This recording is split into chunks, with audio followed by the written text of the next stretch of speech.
we are asking you to sign, please. And I'm going to say the same thing in Spanish. Bienvenidos a nuestra reunión y por favor pueda firmar la hoja de asistencia. Muchas gracias. Due to the COVID-19 health crisis, CEC 15 will be practicing social distancing. We will be conducting meetings through teleconferencing until further notice. Tonight's calendar meeting will include a public comment period so that we might allow for additional feedback from our school communities. The general rules of engagement. For your own privacy, we ask that you turn off your camera and please use audio only. Please also sign into the Google Doc link in chat. When you comment, please respect the privacy of others. Please do not include names of children or staff. The public comment period is meant for comments, but as is customary, CEC 15 wants to hear your comments and concerns and helps you get them addressed as needed. When answers cannot be given in session, we will provide them in our weekly e-blast or in upcoming meetings. Please sign up for CEC 15 emails at cec15@schools.nyc.gov. Public comments. If you want to comment, please identify yourself by using the raise hand feature. Please include your question and contact information in the chat. If you are calling in, please press *9 to comment. We will call on you by the last 4 digits of your phone number. The speakers will be called on one at a time and will be allowed 1 minute each for comment. The speakers will be prioritized from the sign-in sheet via the chat or by emailing at cec15@schools.nyc.gov prior to the meeting. We will hear as many speakers as the time allows. If you prefer not to speak but would still like to submit a question or comment, it is possible that not every question will be given time. So the best way to get your questions answered is always to write to the CEC. Thank you very much and welcome to our meeting tonight. Thank you, Yvonne. Camille, we need to ask the interpreters to please introduce themselves in their languages. And we need to ask everyone to please sign in to the attendance sheet, which is now posted in the chat. Juliet, I see you have your hand up, but we're, unless you have a question about translation interpretation, we're saving questions till the public comment period. Okay. Can the interpreters please introduce themselves? Yes. Good evening. You mean the introduction in Spanish about the Spanish line? Is that what you mean? Okay, thank you. I will do that in Spanish right now. Muchas gracias. Mi nombre es Ulises y junto a mi compañera estaremos haciendo interpretación esta noche. Para escuchar la reunión en español, por favor marque el 1-347-966-4114 e introduzca el número de la conferencia 563-008-482 seguido del signo de número. De nuevo, para escuchar la reunión en español, por favor marque el 1-347-966-4114 e ingrese el número de conferencia 563-008-482 seguido del signo numeral. Si quiere escuchar el audio en español, pero quiere permanecer en este espacio virtual para ver la reunión usando su computadora, puede silenciar su computadora y al mismo tiempo llamar a la línea en español. Una vez más, para escuchar la reunión en español puede marcar el 1-347-966-4114 y entrar el número de conferencia 563-008-482 seguido del signo numeral. Muchas gracias. Thank you. Thank you for that, Ulises. And Now we're following by the President's report. Camille. Thank you so much, Yvonne. So welcome, everybody. Thank you for joining us this evening. For those who were on the call earlier, CEC 15 is combining our business and calendar meeting due to spring break. So we wish you all a very happy Easter, enjoy Passover, and that you'll be able to spend this spring break with those you love. We are all ready for the renewal that this beautiful weather is bringing, and I wish you all the happiness that comes with the rebirth of the season. We've had a lot of big changes this month. Chancellor Carranza stepped down earlier at the end of February, announced his resignation and stepped down earlier in the month, and we want to wish him well. He was a man of great character and strong will, a humanitarian that believed in the greatness of all people, a leader like no other that we've seen in the Department of Education. He came to us at the right time to lead us down this path to equity, calling out policies that separated and sorted children, bringing a culturally responsive curriculum to our classrooms, and creating spaces for difficult conversations on race and injustice. District 15 has supported this work for years under the superintendency of Anita Skop, and we will continue to walk that path with the acknowledgement that every single child has the capacity for greatness. It's our responsibility as parents and as leaders to help to develop the gifts that each one of our children possesses. The new chancellor, Misha Porter, has a long history at the DOE, nearly 20 years, making history as New York City's first Black woman chancellor, having moved through the ranks as a teacher, principal, executive superintendent, truly understanding every aspect of the public school system. And we welcome her and look forward to working together. We know that when we're able to do things collectively, we are better able to serve our students. We are here for the children, and we need to continue to keep their needs at the center of our work. It's been a really hard year, and I want to thank our CEC members and all of our parent leaders for all of the ways you've shown up, especially recently around the budget amnesty issue. We received great news this week from the federal government that with expected federal stimulus funding dedicated to schools, DOE was able to implement a hold harmless for this year's mid-year adjustment. Parent leaders were working tirelessly. I'm sorry, I need to just interrupt for one moment because I have somebody knocking on my door. Children are calling.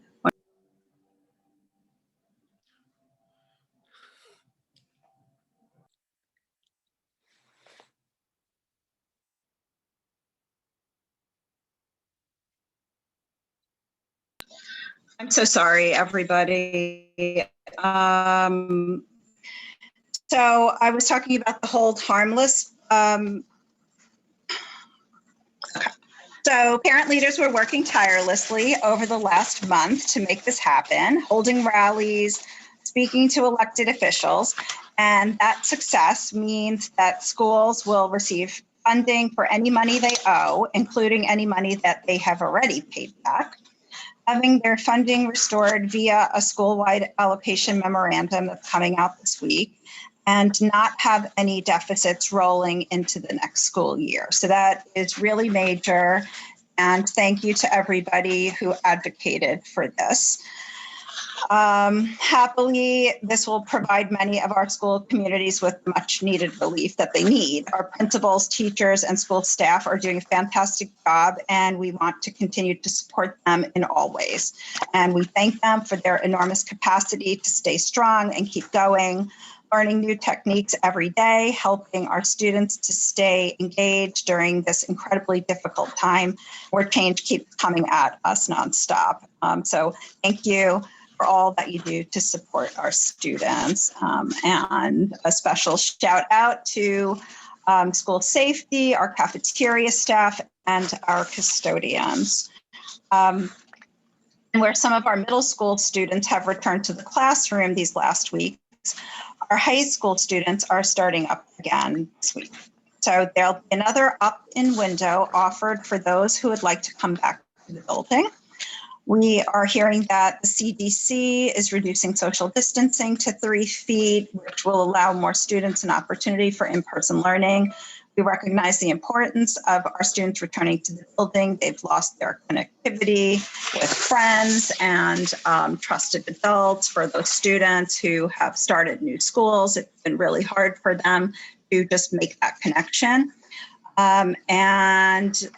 It's been especially hard on our families, and we want to support you in any way that we can. So CEC 15 will be holding family and student after school and evening workshops throughout the months of May and June. We hope you'll join us for many of these great opportunities. A list of events will be coming out after the break. And speaking of opportunities, every family this year will have a chance to vote for CEC members. So I had mentioned in our last meeting that our council term is coming to an end on June 30th, and new people will be elected to the council. A number of us have placed applications, and so this election in this year will be different than it's ever been in the past, where previously only the PA and PTA executive board members, the president, the secretary, and the treasurer were able to vote. Now every parent will have an opportunity to choose their elected CEC leaders, and that includes the citywide councils. You must have a NICSA account to vote. That's your New York City Schools account. And you may already have one from when you enrolled your child, or if you have a child in middle or high school, this is the account that you need to sign up for the lottery. And if you don't have an account, please contact your parent coordinator. They will give you the code that you need to start the account. And if you're having any trouble, in that direction, please just reach out to CEC 15 at schools.nyc.gov, and we'll help you put you in touch with somebody that can assist. On a serious note, there have been an increase in hate crimes recently. CEC 15 stands with our Asian friends and community members to stop Asian hate crimes. The scapegoating of populations and the white guy as victim syndrome has got to come to an end. Like, we can only come together through learning about each other, and that requires space that is responsive to cultural needs and an empathetic approach to situations that people find themselves in. I would encourage you to listen to a podcast by Michael Moore, a conversation with Annie Tan, who's a special education teacher in one of our public schools throughout the city, a storyteller, writer, an activist based in Chinatown. And in this podcast, you'll hear Annie explain the importance of her cousin Vincent Chin's legacy and discuss the proactive, positive work that's being done to confront anti-Asian racism and violence. Antonia, I wonder if you might share those links in the chat that I have in the script. And I will, if anybody has any questions, I'm happy to answer them. Otherwise, I will hand the floor over to Superintendent Skop for the District 15 report. So I sent my little PowerPoint to everybody, and if somebody who's a host can just share the content, I'd really appreciate it. Where did you send it, Anita? I sent it to the CEC 15 email. Okay, I'm going to have to try to grab that, and so let me, I can look at mine on my laptop, but you guys won't see it. I have a copy. Anita, are you referring to the Fair Student Funding PowerPoint? No, that's the Okay. one after, you're after my regular one. Can you make me a co-host? I'm going to try something. Hold on. I don't think that I can. Claudia, you can. Only Antonia, that's behind the D15. Only Antonia. Yeah. Okay, Antonia, I'm gonna send the presentation to you, and She you should able have it to too. do a I sent screen it to share? everybody. Anita, you're okay, a co-host if now. everybody- Yeah. Okay, so I'm gonna try and do something. Give me 1 second. Yes. It's a little complex, but I'm gonna try. Take your time, Anita. One thing that I want to mention is there is a period of CEC member feedback after our superintendent report, and then it's going to be a public comment also as well. So we're going to listen the presentation of Anita, and then you can ask questions. Thank you. Okay, let's see if I All can right. do this. The floor is yours, Anita. Thank you. Thank you so much. Let me see if I could do this.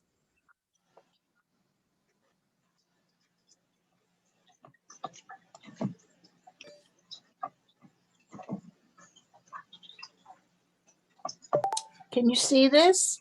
Anita, I might be able to do it. Can everybody see it? Can anybody see it? Yeah, Yeah, we can see it. Yes. Looks good. Yes. Perfect. Okay, so we'll do it the traditional way.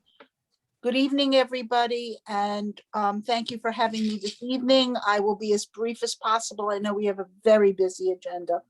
I just want to take 2 seconds out to honor the fact that March is Women's History Month, and if you have not done so, please go on our website. Every day this month, we are honoring one of our famous women who are so incredibly accomplished from diverse backgrounds. It is a joy to do this. I have to give a shout out to my admin, Francisca, who I stole from you, and who just did an amazing job.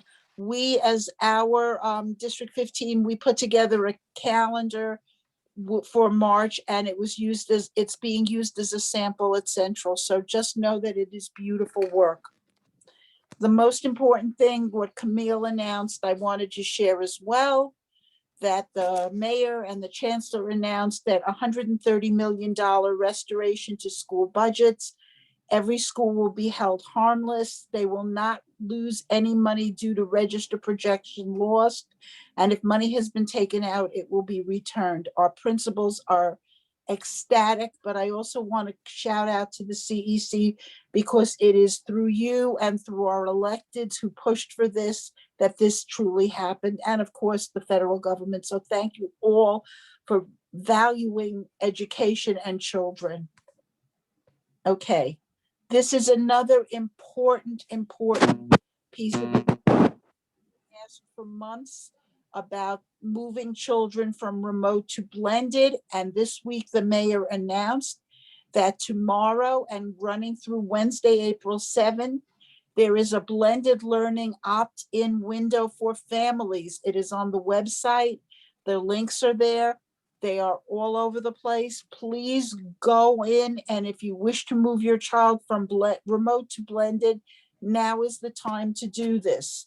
There are translations of the letter available on the website. Please also know that if you are opted into blended learning, you must be willing to consent to random COVID testing. Kids cannot stay in blended learning if they do not do this. So again, I apologize. This has a typo. This is the high school reopening was this week. It happened on Monday.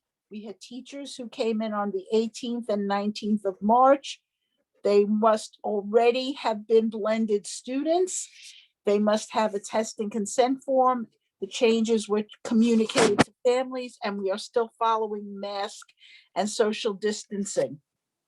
What I do want to say to you that's very important is that many people have asked about the change that the CDC has put out about the 3-foot ruling. We have not gotten any guidance from Central as yet. And so respectfully, I say to you, we are still using 6 feet. We will keep you abreast of any information that comes out in terms of changes. I believe there will be a change. This will impact the number of children who can return to school. Consent forms, we talked about this last month. I want to absolutely reiterate because I continue to get requests from families. I know this is difficult.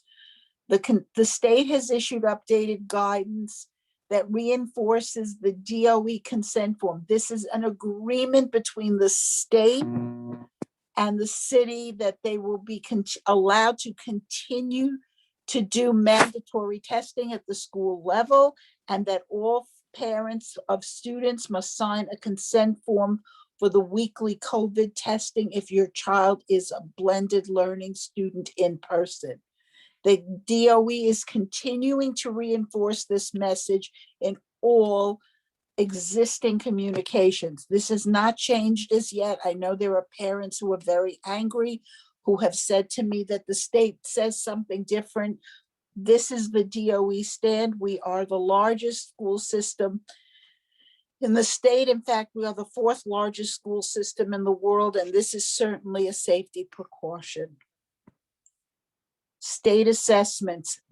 I know that this is a questionable situation. We have applied, New York State has applied for a waiver from the federal government. The federal government has said they are not giving blanket waivers as were given previously last year. Therefore, we are waiting to see if New York gets a waiver. However, preparations are being made and discussed at the state level as to how the test will be given. So this is what has been determined as of yet. And of course, I will continue to keep you posted. The Regents exams that will be given will only be given in the following 4 categories: Algebra 1, ELA, Living Environment, and Earth Science, because these are the 4 categories that align to the ESSA requirements at the federal level. All of the other regions, and they are numerous, are not being given this year. In addition, there will not be summer school regents, and they will not be required for graduation. The coursework will serve as the graduation requirement. New York State testing, as I said, we are waiting on a waiver. All tests in grades 3 through 8 will be conducted on one day using an abbreviated multiple choice format. That's ELA and math. Blended students will take the test in person. If students opt out, it will be an asynchronous day of learning. The test will not be given remotely. Remote students may opt to come in and take the test. You're not seeing the whole slide on this. And they may opt to come in and take the test, but no school can demand that a remote student comes in and take the test. In addition, parents have the right to determine whether they wish to opt their children out of the exams. Okay. If you notice here, this is the testing dates that are technically available. If you notice, the ELA says Monday the 19th through Thursday the 29th. There are no scoring dates, and the final dates for testing will be May 5th. Math is May 3rd through May 14th, no scoring dates, and then again Thursday, May 20th. Note the NYSA slot dates and the science test dates, which are in June. Please note that the science test is only the written test. There is no lab requirement. And with that, any additional questions that you may have, I am happy to answer. Thank you, Anita. Thank you. So I am going to stop. Yes, thank you, Anita. Thank you so much. What happened to my video? I'm sorry. So I'll go first with a question, if you don't mind. Not at all. So Chancellor Carranza had said if ever there was a year to opt out, it's now.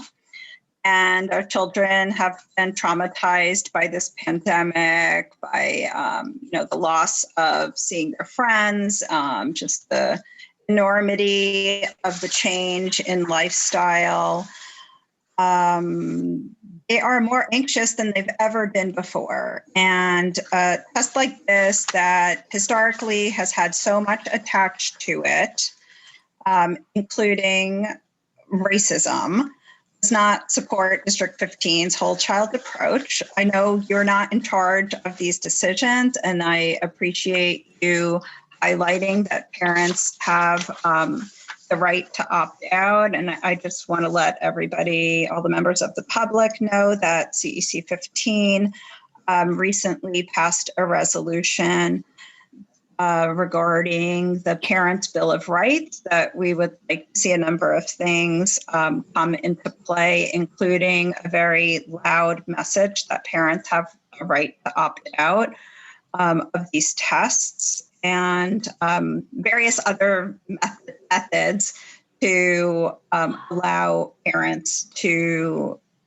do, give opportunity to not have their children put in this position, and to also support our schools.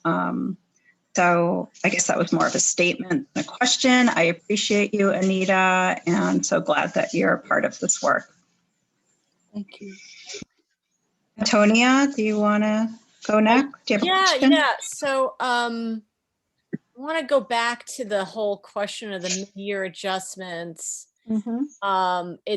It's great news that our schools are getting amnesty for those, but I'm wondering about next year, and if the DOE is going to be more reserved in their projected enrollment, because I don't want to see a repeat of this. I mean, we've lost, 43,000 students, about 10,000 went to charters, and then I don't know where the rest of them went. We can't assume that all of these students are going to come back.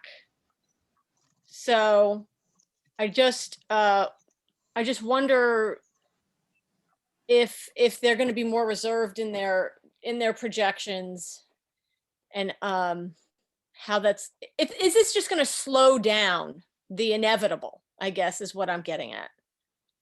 So in answer to your question is I'm not sure. Yeah. What I'm going to say is that, like you, I believe some of the children will in fact come back.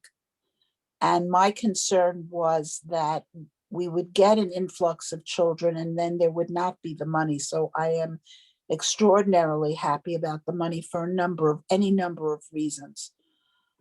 Having said that, principals, when they get their initial projections, their register projections, those projections are subject to appeal. So let's say this year the register projections are low and they're going to be held harmless for this year. Remember that they don't get the register projections until the spring. So it will reflect what has happened next fall. It is my hope, as I said, and then my expectation, to be honest, that we will get more kids back.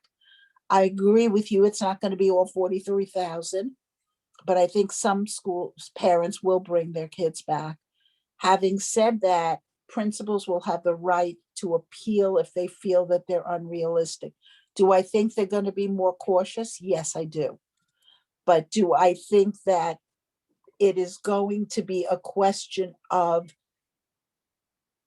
them taking back money that schools don't have? At this point in time, I'm thinking about the stimulus money in, like, I don't know how long it's supposed to last. And I don't know if, in fact, the structure is going to change in a different way. So what I would say to you is, we can certainly check it out and find out. It is a possibility that they will be more, I don't think it's a possibility. I think it's realistic to say that they will be somewhat more cautious. But I think that going forward, that they will get the money more in line, so at least they're not owing money. I don't know if I'm, will they withhold? Like, do you think principals are going to keep more money in a? they can't roll the money over. So at this point in time, they'll be able to Oh. spend it. In fact, Larita is the person to ask about this when she speaks shortly. They align the money. The money is a very specific funding formula based on the baseline funding plus additional funding based on the student being a student in temporary housing, student of poverty, student with special needs, depending on the category, English language learners, the level of this child's being in middle school, elementary, or high school. So all of those impact. So the number, the actual physical number is what they get funding for. So it will, if the issue with this was they got funding for previous historical amounts, and now we have this huge decline. Next year, I don't think we're going to have this huge decline because I think they're going to get, as you said, a more cautionary number. So it isn't that they won't get money. They're going to get money that aligns to how many students they have, and they won't have to pay back money. That's what's going to happen. Yeah. I have a question. Anita, this is Kimberly, and this is in regards to the opt-in period. Yes. And I recognize that you said it's crucial that parents allow for the random testing, which is perfect. But if this comes to pass, then we have more students in the school without changing the criteria for school closures. So the concern there is if it's, right now, if there's two unrelated instances of COVID, then the whole school closes and then there's an investigation and could potentially close for 10 days. I would suspect that the probability of that happening is going to increase with the number of students in. So is there any thought about the balancing act that has to be in place for school closures? Yes, we can have more students in for 5 days a week, but if the school keeps closing every other day, that really hasn't, addressed the issue.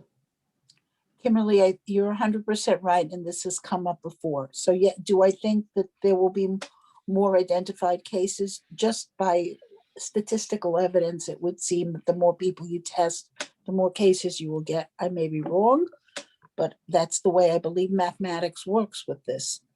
Having said that, I do know that there are a lot of pieces under consideration that will have to be addressed from the mayor's office and the Department of Health in line with bringing more children in. One of the things that has been raised at the district office that I forwarded to Central is in fact the 2-day closure, which has come up in a number of schools. There is a balance, as you said, it is a balancing act between safety and making sure that there is not contagion, and in fact not closing the schools when they just reopened and now they're closing again. So it isn't a roller coaster ride. I assure you that as soon as I hear anything, I will share it with everybody. We post everything on the website the minute we hear, but I do know these are things that are being talked about at the central and citywide level. Thank you. To include in that, Anita, this is Claudia. I understand you'll give us updates as they come in, but two things that sort of popped to mind too is any considerations or adjustments for students that had been prioritized at specific schools for 5-day-a-week sections. Obviously, it's dependent on whether the guidelines change for number of students or bodies allowed within a classroom, but specifically on that, if they're students that had receiving 5 days a week instruction would be decreased in order to accommodate a potentially larger influx of students coming into the building. And then two, just making sure or just feeling the sense from some teachers or educators that had medical accommodations in place on whether those would be reviewed or reassessed, and making sure that for those that have concerns or maybe honored or feel protected in some way, that they're not being forced into something unnecessarily, or it just things to consider. And I know you'll give us updates on that as decisions are made. So two things. One, first and foremost, the medical accommodations are good through June 30th. That is not being changed. It has never come up in conversation at all. Those are medical accommodations. There are other accommodations where teachers do not have a medical rationale for being home or a family rationale for being home, but in fact have been servicing only remote students. Those teachers may be affected because there is no reason for them to be remote if the remote population decreases. The other thing is that if a teacher is vaccinated and self-determines that they would like to return to the classroom, they have the right to do that even if they had a medical accommodation. So all of those pieces talk to medical accommodations and teacher placement. In terms of children getting priority, we at the district level have already prioritized our students in temporary housing, our early childhood, and especially our children with special needs and English language learners as the children who should be getting extra support. And we have a number of children who have been moved into blended specifically because of severe mitigating circumstances, whether it is a child's inability to cope at the remote level, whether it is family illness, whether it is the fact that there is nobody at home with this child. We have moved those children already, and we will continue to prioritize children who are in greatest need over anything else. I don't know how many parents are going to determine to come back. And again, I don't know what the CDC guideline changes will come in terms of the mayor and the chancellor determining the space for social distancing. But I will say it is my guess that it will change so that more kids can come in, and it will not ideally limit the number of kids who can go 5 days or or very differently change programs. What it will mean is that more kids can be in class. Remember that it will not be every parent who chooses to opt their child in at this point. Do I think it'll be different in the fall? Yes. But right now there are some families that still feel concerned and cautious. And there are some families that very much do want their children back in. And we have been looking at this as a mitigating circumstance, greatest need situation. And I'm sure the principals will continue to do so and will make sure that they can open an additional class or do what they need to do to accommodate children.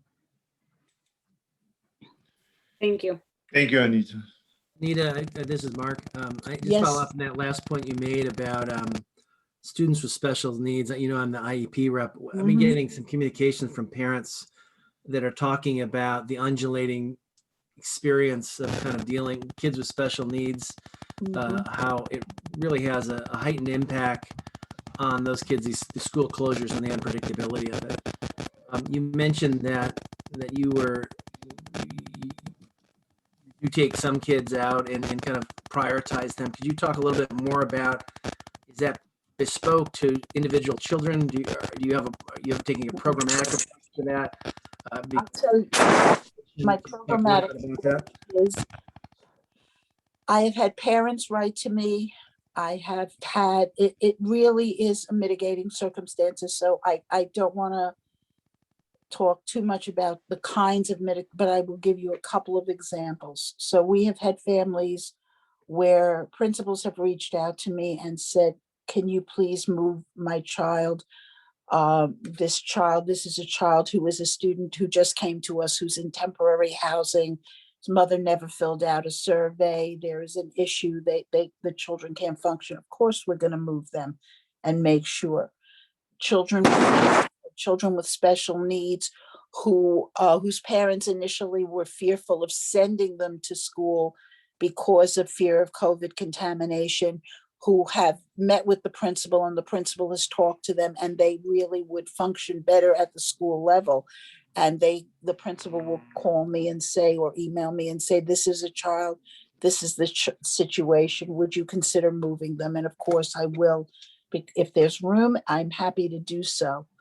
We've had some parents who have said, I'm going on vacation and I'd like my child to go back to school after the vacation, after this. Can you consider that? I'm less likely to consider that, because for me right now, until the new ruling kicked in, we were not allowed to move children for any reason. And I guess I'm specifically talking about closures. So when a closure happens, yes, school shut down, and a child with special needs, particularly like serious anxiety or depression, that can have, I'm getting communications from parents about, boy, these really have some serious consequences when they have experience.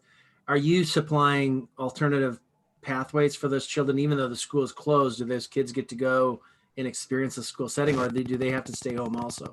They have to stay home, Mark. There is no way we can bring children from one school to another school for any number of reasons, but a lot of that has to do with cross-contamination. It also has to do with the fact that the closures, as difficult as they are, and please understand, the closures are not the decision of either the Department of Ed or the district office. They are specifically Department of Health decisions through the Situation Room.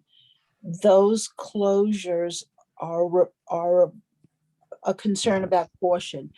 I understand completely, because there are certain schools that I feel have been hit in difficult ways because of consistent roller coaster closures. Having said that, I think that what schools are doing is they themselves are reaching out to parents, reaching out with guidance, support. I know my principals are very, very engaged with their families and very concerned and trying to support their children as best as they can.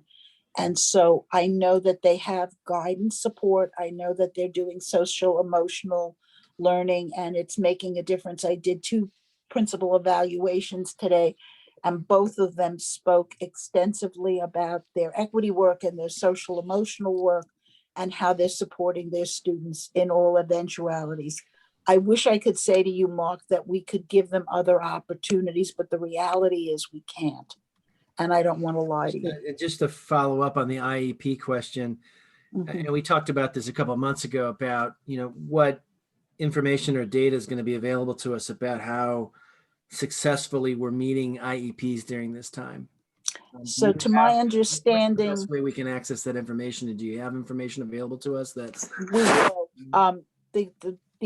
It's actually being given to the city council repeatedly. I think there's another report coming out with the February data. I'm not sure if it came out already or if it went out, but they're collecting it on a citywide level. One of the issues with IEP data is the services for children who are getting related services, who need it, who would prefer it in person, who would do better with it in person, but who in fact cannot get related service providers who are doing in person.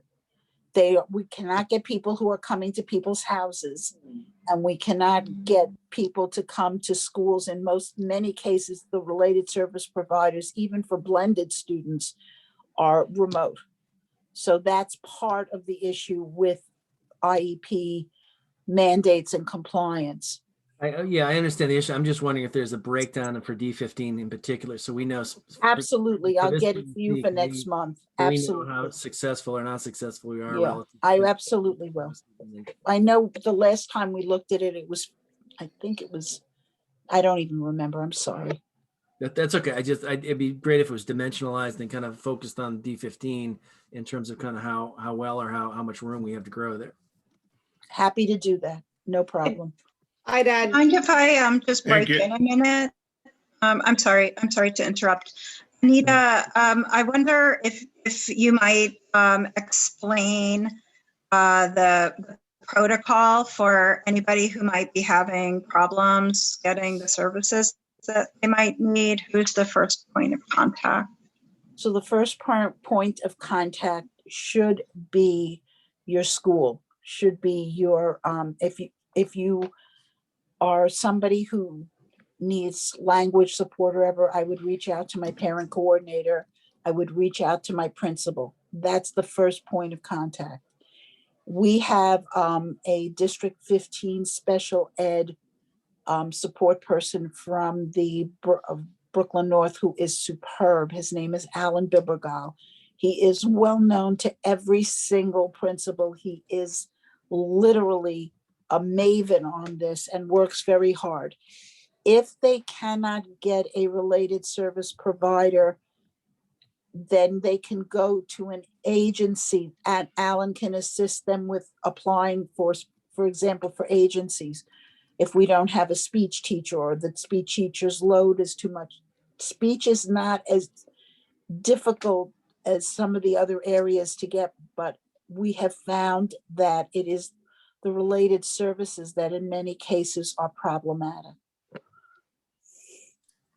This is Claudia again. I just want to emphasize that just your last comment on it being problematic, because even with no comment on what you're describing as the awesomeness of the staff at the district, but there just isn't, it's basically been a pretty firm wall that there are no resources, and families with IEPs are really left out in the lurch at the moment, and they have been for months with no clear indication of any relief coming. So I think just one, it's not a fault of the office. It's just really a big disparity that will have to be addressed of how unsupported families with IEPs have been through this time simply by a lack of resources. Thank you, Claudia. Thank you. And any other comments from the council, please? Thank you. We're going to have to move to the public comment part of the meeting. Thank you.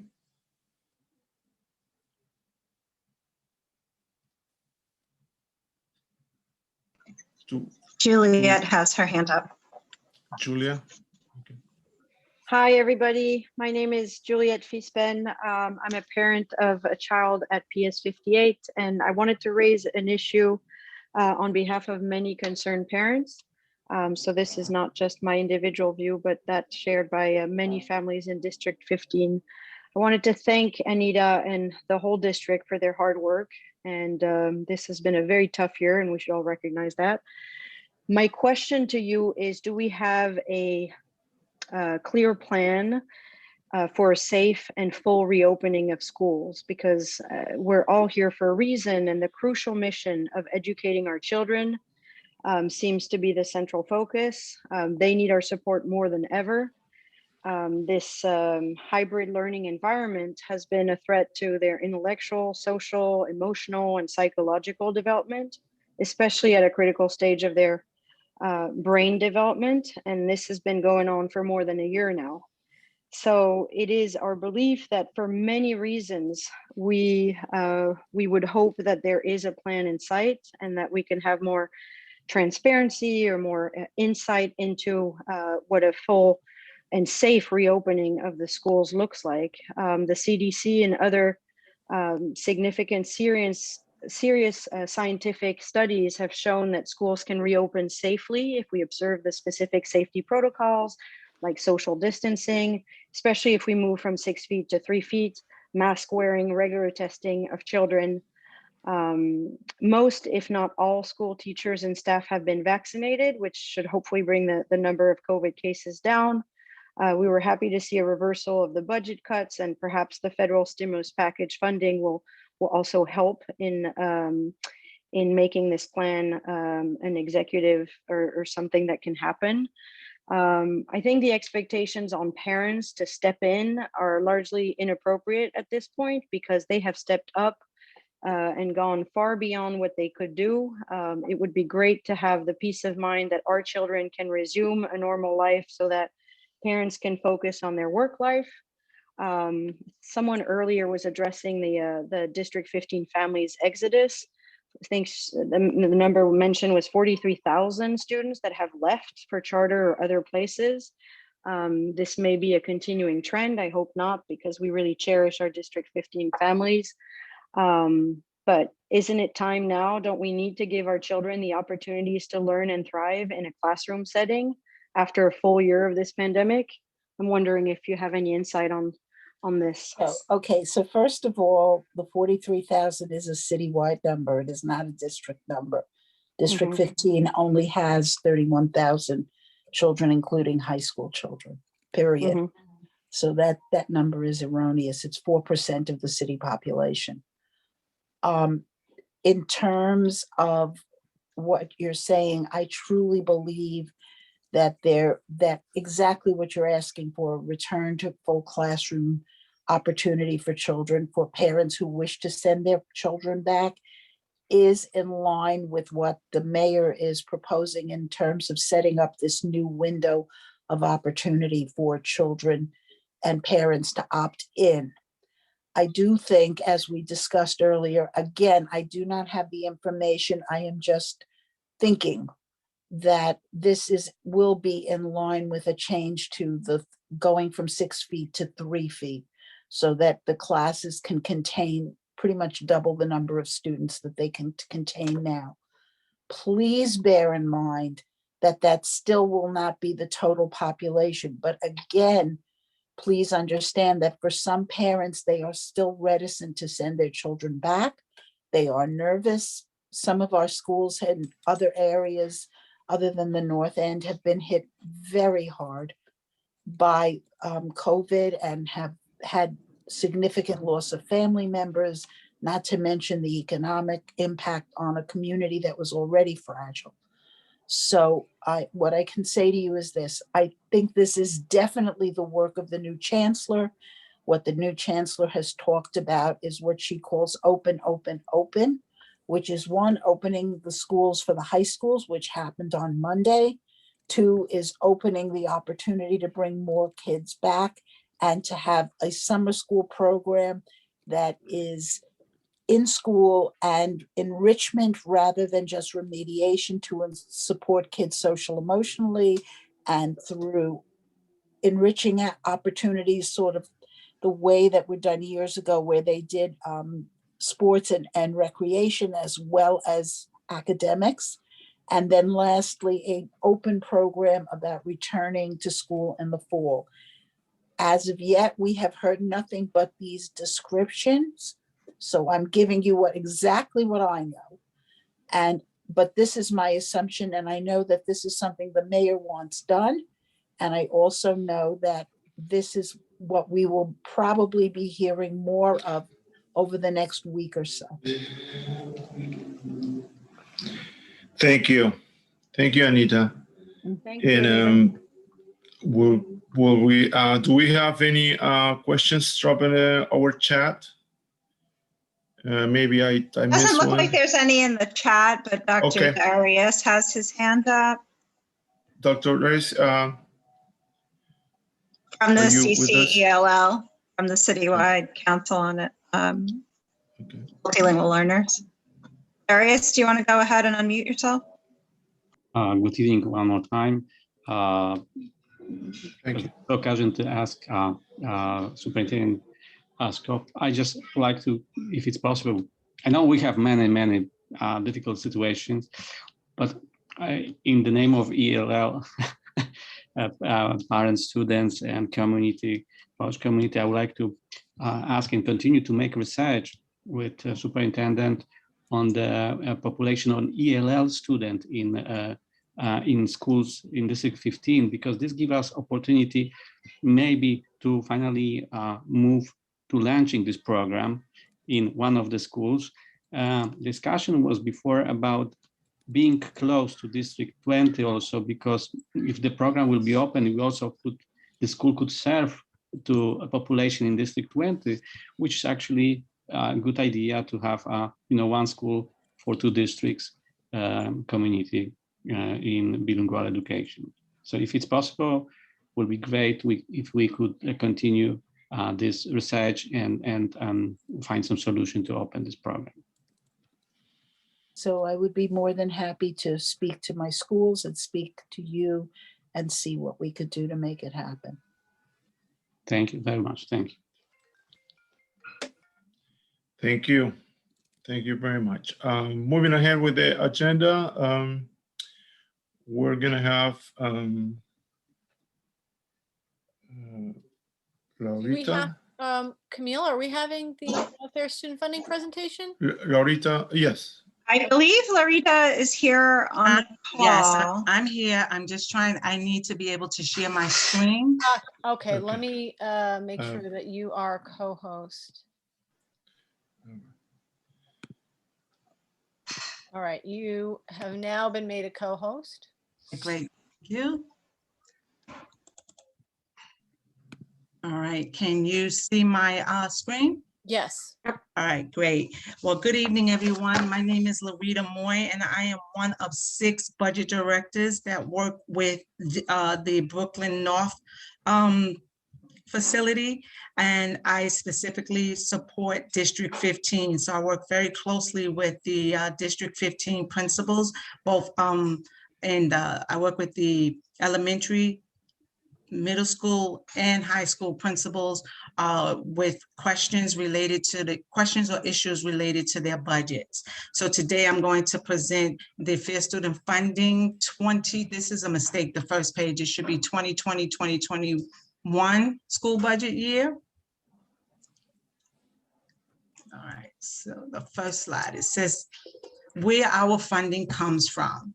So the DOE's 2020-21 budget for this school year was $34.3 billion. And this funding comes to us from the city, state, and federal governments, with the city being our largest contributor. As you can see from this slide, they contributed 19.6 billion or 57% of the budget, with the state following right behind them at 12.3 billion or 36%, and then the federal government at 2.1 billion or 6%. Now, how are these funds allocated? Of the $34.3 billion, you can see that we have 4 different categories that the funds are allocated to. And the first and largest is the district school budgets. They receive 18 billion or 51% of the 34.3 billion, and that money is allocated directly into the school's budget. The next category is non-instructional costs at 5 billion or 15%. And these funds are used to support free breakfast and lunch, which is available to all students, and also to support the school buses. And then finally, the funds are also used to cover the cost for school buildings that are being newly constructed or that are under renovation. Next, we have the non-district schools, and they contribute, and they receive 5 billion or 16% as well. And these funds are used to support the programs. To cover the schools and programs that educate New York City students, but that are not directly by the Department of Education. So, for example, the funds are used to cover the pre-K and 3K programs, as well as to cover services for students with disabilities that attend specialized schools, and to also supplement services to students attending non-public schools. And then finally, we have the support costs at 6 billion or 18%. And these funds are used to support our custodial and facility needs. They're used to keep the school spaces cleaned and well maintained, and to support our school safety agents in each school building. Now, the vast majority of instructional costs are allocated directly to school budgets. As I said previously, funds allocated to schools are under the responsibility of the principals. Principals, along with their SLT, their school leadership team, also known as the SLTs, create the school's comprehensive educational plan based on the school-specific instructional needs and priorities.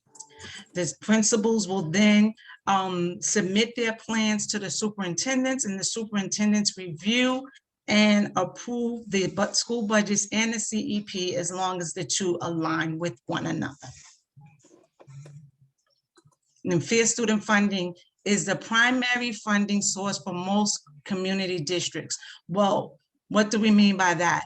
Of the $34.3 billion that we talked about earlier, 18 billion is allocated directly to our schools. So as you can see from this slide, of this 18 billion, 10 billion is allocated under the fair student funding allocation. So what that means is that the money goes into the school's budget under this title, fair student funding, and these funds are used to support the classroom teachers, classroom paraprofessionals, principals, APs, deans, and other classroom or school-based staff. The funds are also used to purchase textbooks, computers, materials, and other types of supplies. The other 8% that we have, the remaining amount of the money is used to support, is allocated into the school's budgets as well, but under different allocations. So this money is submitted or allocated to the school's budgets under different allocations such as Title I, Title II, or Title III. So each school's fair student funding allocation is calculated based on the number of students enrolled at each school and the specific needs of those students. So Anita alluded to that earlier today, and we'll talk more about this as we go on throughout the slide. This budgeting method is called a weighted pupil funding model. The pupil needs are weighted based on the cost of meeting the educational needs. This proposed weights are unchanged from 2020 and 2021. So the weights are still exactly the same as they were for the previous years. This slide just basically gives us a list of the school support titles that are supported using fair student funding and other funds outside of fair student funding. So for example, the following are funded using fair student funding: school leaderships, the principals, the assistant principals, the deans, classroom staff, such as the teachers, both gen ed and special ed, and classroom paraprofessionals. Then there's pupil support, guidance counselors and social workers, the administrative support, school aides and secretaries, and then also school-based purchases such as classroom supplies and services like curriculum staff development or educational consultants. And then we have services that are funded outside of the fair student funding. And they are the mandated individual educational plans, the IEPs, that would be related services and in individual IEP paraprofessional, speech teachers, occupational therapists, and one-to-one paraprofessionals. Certain specialized programs such as instructional models, specialized for students with autism, are also funded under these outside of the fair student funding allocation. And then we have pre-K and 3K programs at the district school level, and then charter schools in districts 75. Now we have the weights, the fair student funding weight. Here is how the majority of the school's budget is funded. Every grade has a weight, and every weight has a dollar amount assigned to it. So for instance, we have grades K through 5, they have a weight of 1. Grades 6 through 8 has a weight of 1.08, and grades 9 through 12 has a weight of 1.03. So what this means is that for every student that goes into the building, regardless as to whether they are classified as a general education student or a special education student, the school receives a certain dollar amount. So for the grades K through 5 with the weight 1, the dollar amount is $4,137. So for every student that's in the building that has a seat or is enrolled in the school, the school receives $4,137. For grades 6 through 8, it's just a little bit more. And then we would move down in addition to the grade weights, we now have what we call the academic intervention weights, special education weights, and then the English language learner weights. So under academic intervention, you have the poverty weights. So what this means is that in addition to the $4,137 that each student gets, if you have a student that falls under this classification of poverty, the school receives additional funds in the form of a weight of 0.12 for them. That weight is equivalent to $496. We have then we have the academic weights, and it depends on whether the student is below standard or well below standards, and then the grades. So if you're below standards and you're in grades 4 through 5, the weight is 0.25. But if you're in grades 6 through 8, the weight is 0.35. But if you're well below standards and you're in grades 4 through 5, the weight is 0.40. But and you're well below standards and you're in grades 6 through 8, the weight is 5.0. And then we would move down to the English language learners weight. And we have the standalone English as a new language, and that's ENL. And the grade weight is 4.40. And then for bilingual grades K through 5, we have 0.44. So this is how the school budget is funded. Then we also have special education. Now, with special education, this is based off the student's IEP. So if on a student's IEP, they have that they're supposed to receive single service, then the school receives an additional 0.56 of the weight for that particular student. And I believe that weight equates to $2,317. For multiple services, meaning that if the student is receiving services 21% to 59% of the time, it's 1.25. Then you have full-time special class and grades K through 8, it's 1.18. Then we have the full-time ICT. As you can see, these grade weights with kindergarten, it's double the amount. Remember that ICT requires 2 teachers in the classroom, so that's why they give the extra money, and the weight is a little more than the other. So you would get 2.09, and then for full-time integrated co-teaching, grades 1 through 12 is 1.74. Now remember, for special education and ICT, you only receive the additional weights for the students that have an IEP that's in that class. The general education students that are in the class only receives the grade weight. And this is just a sample of how the grade weights are applied. Here you see that we have 2 students, Sam and Alex. It looks as though they're receiving the same types of services, and they are, but they're funded differently. You can see where one student has a total weight of 2.08, while the other one has a total weight of 2.81. And let's just take a look at it. So we see that they're both receiving the grade weight, which is the 0.1. So that's $4,137 the school receives for each one of them. And then we have Sam. Sam is an English language learner, but he's an English language learner, he's only receiving 0.40.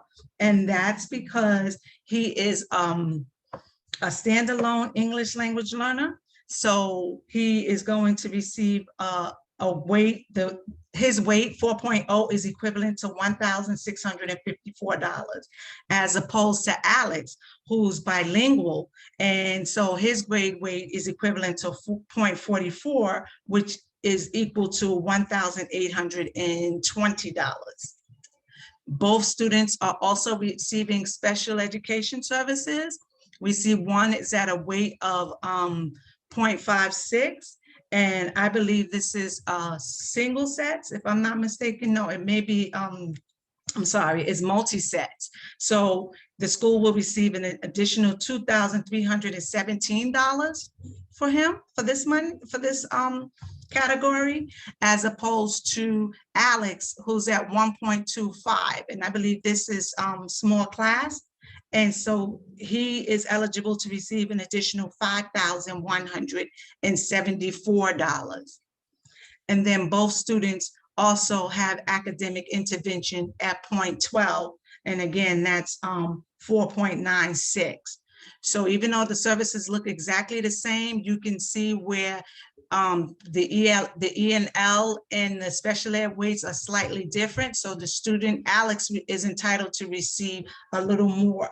The total amount that would be allocated to the school for Alex is $11,627, as opposed to Sam, who would receive $8,604.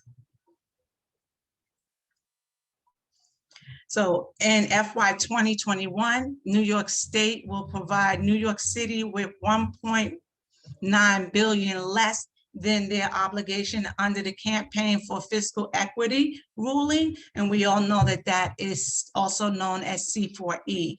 The C4E ruling determined that New York State was not meeting its constitutional requirements in funding public schools, and the state agreed to phase in additional funding to New York City over 4 years. During the recession, New York State walked away from its obligation, which we all know. This year, the Department of Education will receive $1.9 billion less in its C4E mandated level for the state. In fact, in FY 2021, the New York City Department of Education state aid was reduced by $717 million, and the Federal CARES Act funding was substituted in its place, resulting in no net benefit to NYC DOE for federal stimulus funding. Without additional state support, New York City cannot provide each student with 100% of their fair student funding obligation. However, despite this funding shortfall, New York City has made significant investments in order to maintain services for students through this COVID-19 crisis. Over 450,000 DOE funded devices have been purchased and issued to students. There are currently 450 Learning Bridges programs citywide, providing free childcare for children from 3 to K through 8th grade, with the capacity to serve nearly 44,000 students. That number continues to increase as we expand seats across all 5 boroughs. Additionally, the DOE invested significant new funding to support school reopening, $80 million directly to school budgets to fund staffing needs associated with programming in and remote learning models, and $10 million in planning grants to help schools prepare for the new school year. $50 million in cleaning supplies and PPEs, and $22 million for ventilation repairs, air purifiers, and partitions to support safety in our school buildings. Now, for the school budget timeline, February through April, this is at this time that we base our initial budget estimates for the city revenue. The DOE presents the CEC with the proposed fair student funding weights for the coming school year. This presentation tonight serves to advise CECs and school district communities of the formula and if there are any proposed changes. This presentation is also posted on the DOE's website. April through May, the panel for educational policy votes on the proposed fair student funding weights for the coming school year. Late spring, the DOE releases budget allocations to schools. I just want you to know that last year, they released the budget allocations in July, but they're usually released around the Memorial Day weekend. So we'll just have to wait to see. And then June, principals along with the SLT teams propose budgets for the coming school year. In the month of July, the superintendents must certify alignment between school budgets and the CEPs for the new school year, and then the new school year begins. Now, For more information, if you want additional information about the SAMs, about the allocations that are given to schools that do not fall under the Fair Student Funding title, then you can go to the DOE's Info Hub under reports, financial data and reports, and it will give you a list of all of the SAMs. You can click on the SAMs and it will tell you what each allocation is to be used for, and it will also give you the total amount that each school received for that particular allocation. Additionally, if you'd like specific information on your child's school, if you want to know how much they received and what type of allocations they received and why they received it, then you can visit the school's website. You would go to the website, click on reports. Underneath that, you'll see budgets and finance, and it will give you a breakdown of the school's budget. Are there any questions? Hi, Loretta. Thank you so much for coming to give us this presentation. We really appreciate it. I actually have a comment about one of the weighted averages. Would you mind going back to that page? Sure. This one? So specifically about the extra money that goes to the specialized high schools. Okay. If you're asking for opinions, I would like to see that line removed and put into locations that support other students that are in need. From what I can see, the specialized high schools are mostly gen ed students. There seems to be a gross inequity in the funding distribution. I would actually like to look at all of the budgets of those 9 specialized high schools and see if they're using that money wisely, because some of them are getting upwards of $40 million a year. And additionally, they have millions in PA funds and foundation funds. So if we're going to look at these weighted averages and think about, which students require support, I would say that that's a place to start. I'd really like to see more accountability for these funds. Similarly, the methods that are in place for financial accountability at the charter level and for non-public schools, because there's a significant chunk of money going there too. I know it was combined with pre-K and pre-K, but you said $5 billion. You have a breakdown of what part of that goes to charter and non-public schools. And then this is the last thing I'm going to say, that if there is a distribution of these weighted averages, I believe that the charter schools should get significantly less because they also have additional financial resources that they have access to that the public schools do not. Okay, thank you. So with regards to your question about, you asked if I have the breakdown of how much is allocated to the 3K and the pre-K and then the charter schools. I can tell you, I can send the information to Anita about how much is allocated to 3K and pre-K. Unfortunately, I do not have the information about the non-public schools. Okay, would you like for me to send that information over to Anita? Yeah, I would if you don't mind. Thank you. Okay. And then specialized schools. I'm sorry. She's getting there.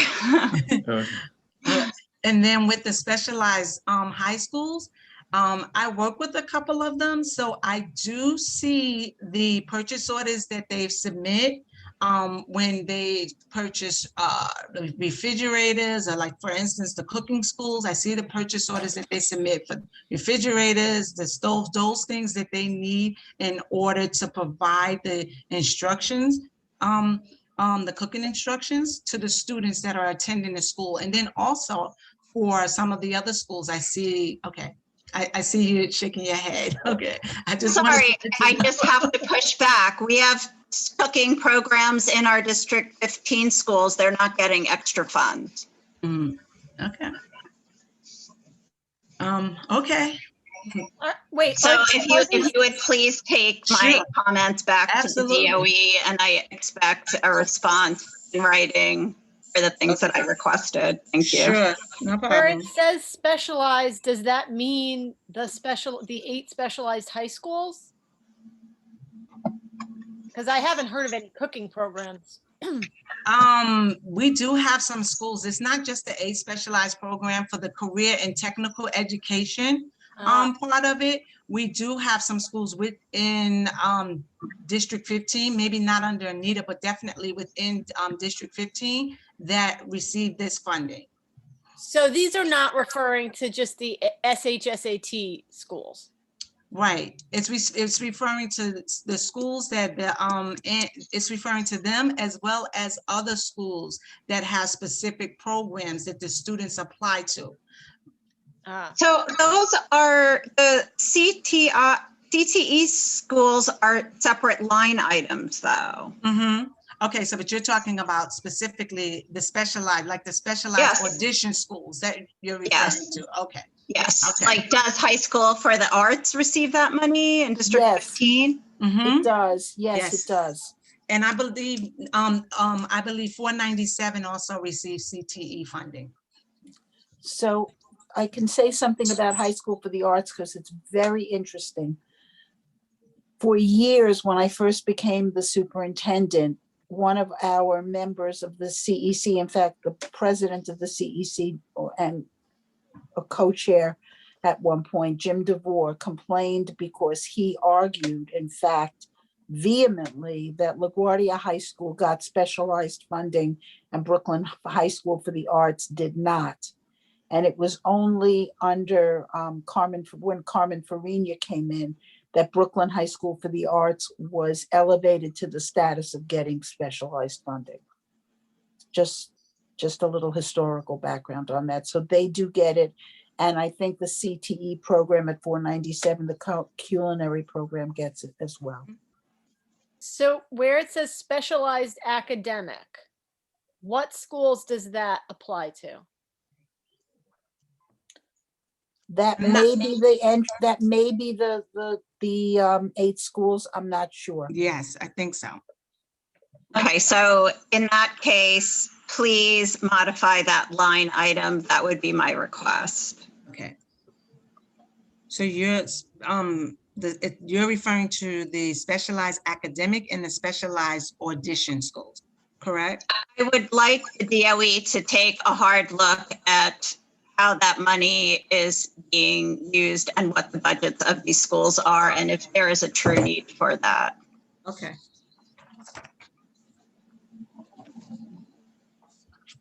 Okay, I got it. Thank you. Anybody else questions? I'm wondering where the information about the charters that you asked for, Camille, would be if Loretta doesn't have access to it. Who does? We have an office at the central office. It's Tweed that deals specifically with the charter schools. So I'm sure that they have access to their budgets and all of their information, but I do not. Okay, thank you. So the way it works is that I have access to D15 in some of the other schools within my borough office, but not all of them because they just don't want people going in and messing with the budget. So I don't even have view access, but I can try to get that information over to you. Thank you. You're welcome. Thank you very much, Loretta. You're welcome. Thank you for inviting me. Thank you for Rita, coming. thank you so much for doing this. There's I a can't tell you question, how I think much. there's a hand raised in the audience. Let me check. Karen, I think Karen has a question. Okay, sorry about that. I have no idea the answer to this. I just was wondering, we're talking about specialized schools, different schools. Does some of this budget go to like semi-private, like for instance, a yeshiva, do they also share in the state budget? Yes, they do. So they receive service. If they have a student that is in need of a service, then yes, they receive funding in order to be able to support the service. Say, for instance, a special ed service, they will receive the funding to support that student. Yes. Oh, but not the initial 4,000 something per student, No, because there's Anita? semi-private, I guess. yeah. Okay. The yeshivas get, this is actually a federal issue because under IDEA, the law says that every child is entitled to free, appropriate public education. And that has been interpreted to mean that if a child requires special education services, then that falls under that category of free. So years ago, those of us who are 110 years old will remember that there was this very strict separation of services and special ed. In fact, what would happen at a parochial school or yeshiva is that a bus would pull up outside the school. The child would be walked out of the school onto the DOE bus where they would get their, let's say, their speech services or their OT services. And then they would go back to their school and that was it. Well, after a while, that became prohibited. So what is usually done is that services to children in private school is contracted out through an agency. And that's what's funded. Oh, so it's the same with a parochial school? let's Yes, say. any parochial school, any private school who has a child, but it's specifically for things like special needs. Right. It's not for other things. Right, okay. All right, thank you. Thank you, Anita. Oh, We're gonna have right now the high school updates from Superintendent Janice Ross in office, but Jen Goldberg, the Director of Advanced Academic Access, is gonna have a few minutes. Good evening, CEC. Hello. I'm going to share my screen. If that's okay. Yes, please. Can you just say, can you Okay, name? I gotta make you Antonio, a co-host. okay. Yes. Thank you, Antonio. Thank yeah. you. I gotta find you in the list. I'm sorry, is it under Ross or is it under something? It should be under Jennifer Goldberg. Oh, I'm sorry. Here we go. Jennifer. And welcome. We're really Hi, excited Camille. to How have are you here. Hi, Anne was everyone. Hi, not supposed to Superintendent. be on the agenda, but she came at my request at the last minute. So I thank you so much for being here tonight. Oh, not a problem. Always happy to be here with you. Okay. So I won't be long. I just wanted to give you a quick update. The Brooklyn North High Schools, as always, we start with a little love, every child, every day. And we also share our goals. So I will share this PowerPoint with you, Camille, so you can share with the constituents. Just wanted to give you a brief update on our attendance year to date. We have increased our district average across the superintendency from 82% to 84%. And if you want to focus in on D15 high schools, you can see actually at the upcoming community board meeting, we're going to be drilling down a little bit into more specific D15 data, but you can see district averages here for D15 schools. We also wanted to give you an update on our NX appeals and our NX reconciliations. The district average for our 47 high schools went up from 35% of grades reconciled, that was February 2nd, to 66% of our NX grades reconciled, and all others are approved via appeals and have been approved. Oh, this is apologies about this. It does say NX academies did contribute to these gains, and you can see the numbers of appeals that were submitted by principals on behalf of their families. the appeals for illness or connectivity issues, as well as the appeals for other hardship, and that totaled 1,850 appeals, which were approved by the superintendent. We also wanted to share with you the graduation data, historical data for Brooklyn North High Schools. We have increased the number of schools with an 80% or higher four-year graduation rate. We moved from 25 schools back in 1819 to now 34 schools with an 80 or above graduation rate, as well as an increase in schools with a four-year graduation rate of 100%. We also broke down our schools overall, the 47 high schools, by subgroup, and I believe the community board meeting will give you more specific details about the graduation rates of the subgroups within District 15. I believe the one subgroup that we're going to focus on will be the L's.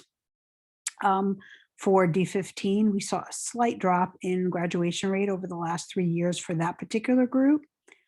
So we'll be giving more details at the community board meeting that's coming up.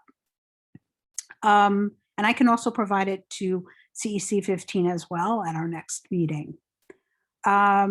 Just wanted to share, we did have 5 schools that opened up for in-person instruction, 5 middle schools. And I wanted to share with you the number of students that were expected to be in person. We do expect this number to rise slightly based on the recently released opt-in window.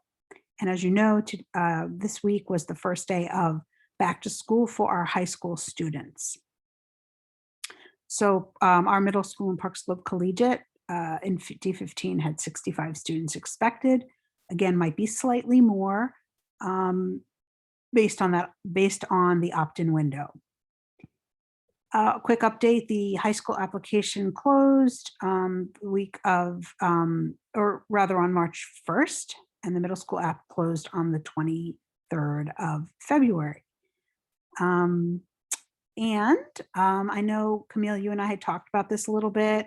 We wanted to share with you some of the SEL, the social emotional learning that's going on in the schools right now.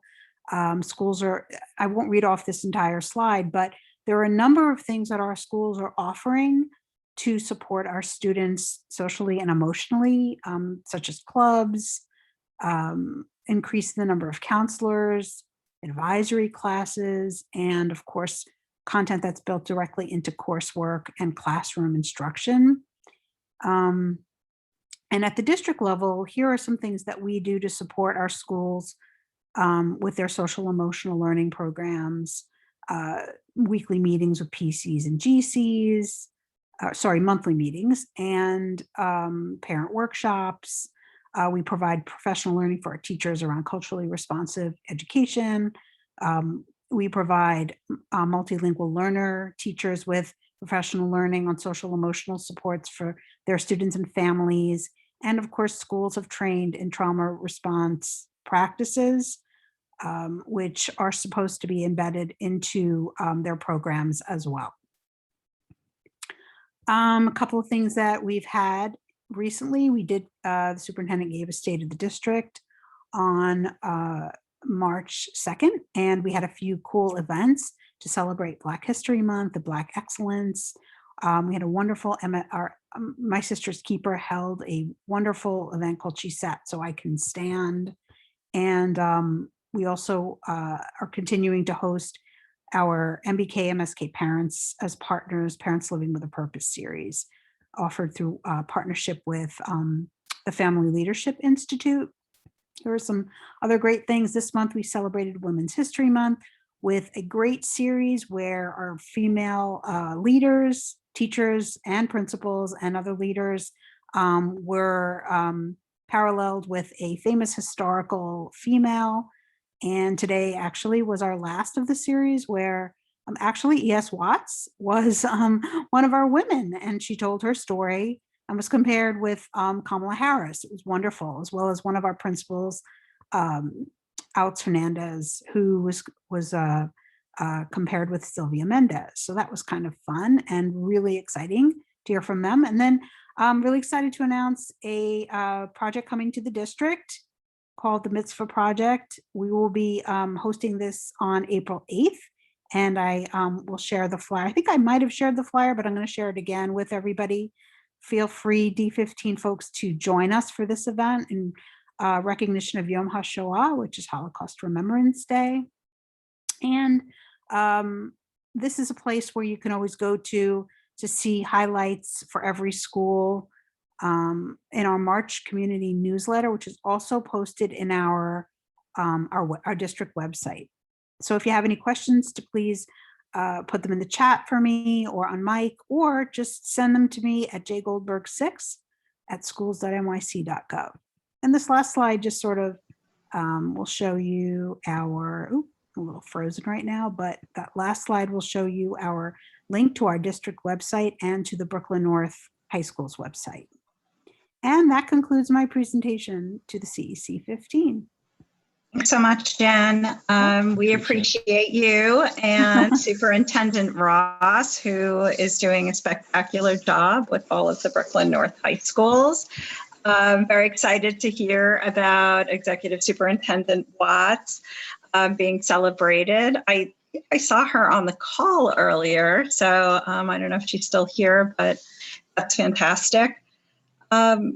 So regarding questions, yes, you got all of my SEL questions there. So now I'm going to ask you another.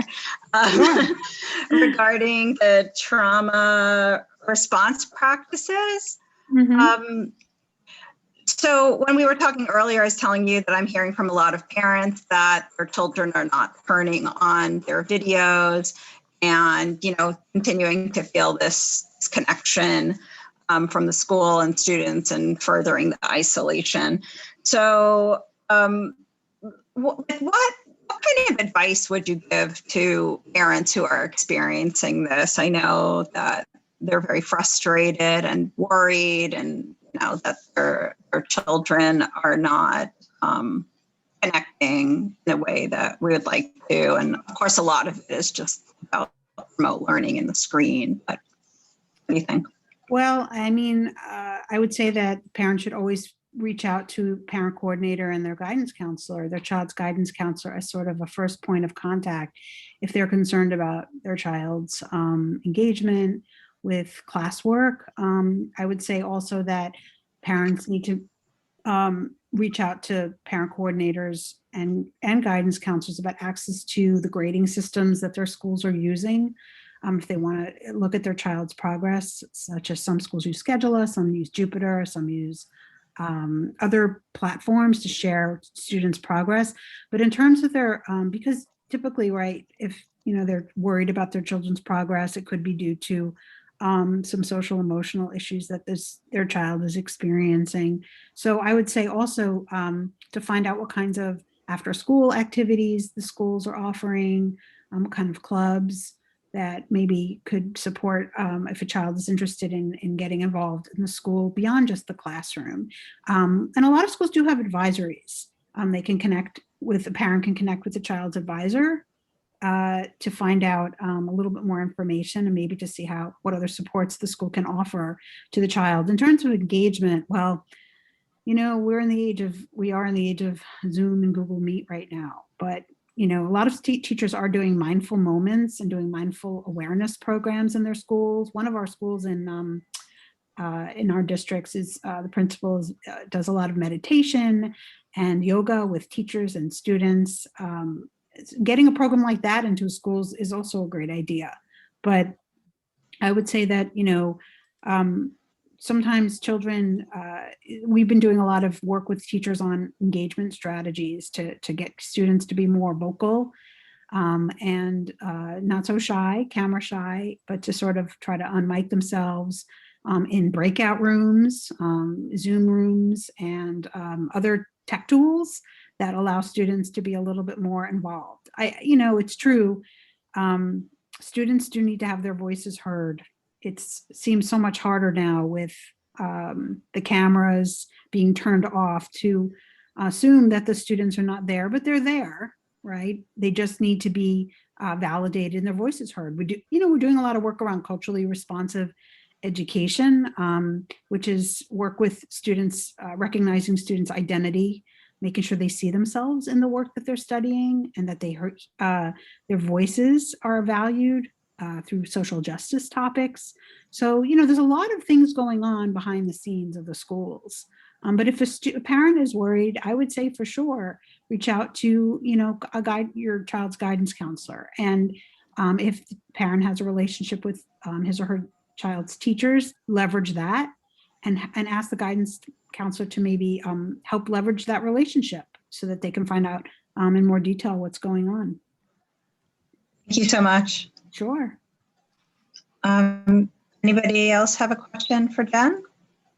Just had one question, Jen. This is Mark. I used to be a high school teacher, and one of the fascinating, I have a high school student actually, who really has enjoyed online learning because of the small class size and the attention he gets. He was struggling in a large classroom setting, and now he's actually accelerating. I know in our district, the footprint in our district for the high schools we have, I don't know if Brooklyn Tech counts, but there's more students in Brooklyn Tech than my college. Yeah. Millennium, Ooh. there's thousands, I don't know how many kids. Midwood, thousands of kids. Do we have any plans for this district to kind of think about more small-sided options for children? And have we learned anything from the pandemic that could open up those possibilities in our footprint so kids can walk to a school that has a reasonable teacher to class ratio and is in a more intimate setting for children to learn at that age? I certainly raised that question up to the superintendent to kind of explore. We do in the Brooklyn High School Superintendency, the smaller schools are actually the rule, not the exception.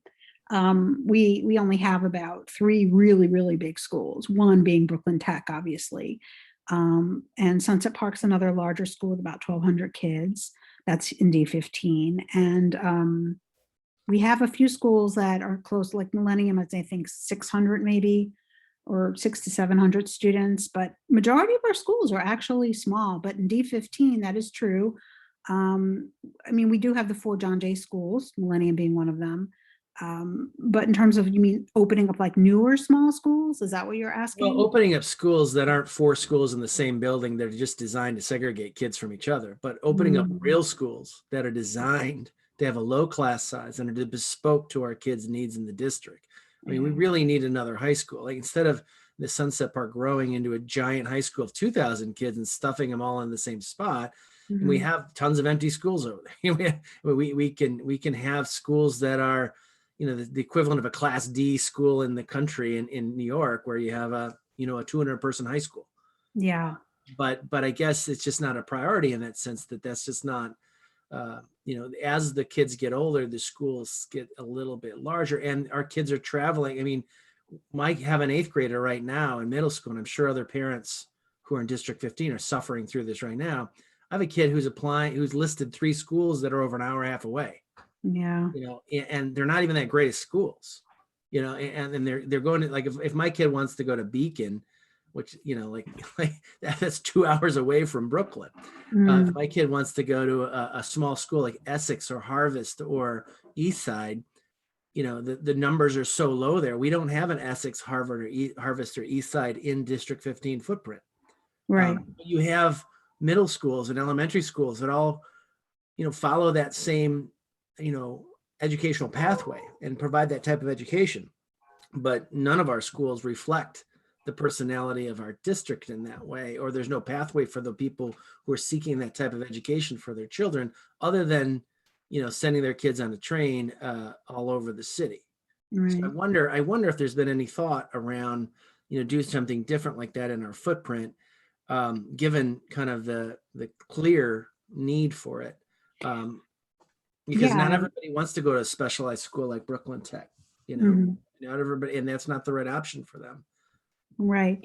You know what? I will certainly raise this to superintendent. It's an interesting idea. Space and funding always seems to be a premium, right? And we're putting a lot of effort into the schools that are in District 15 that we want to make super shiny, right, and attractive, so that people within the district will feel comfortable sending their children to our schools. We love our schools so much, and they have so much to offer.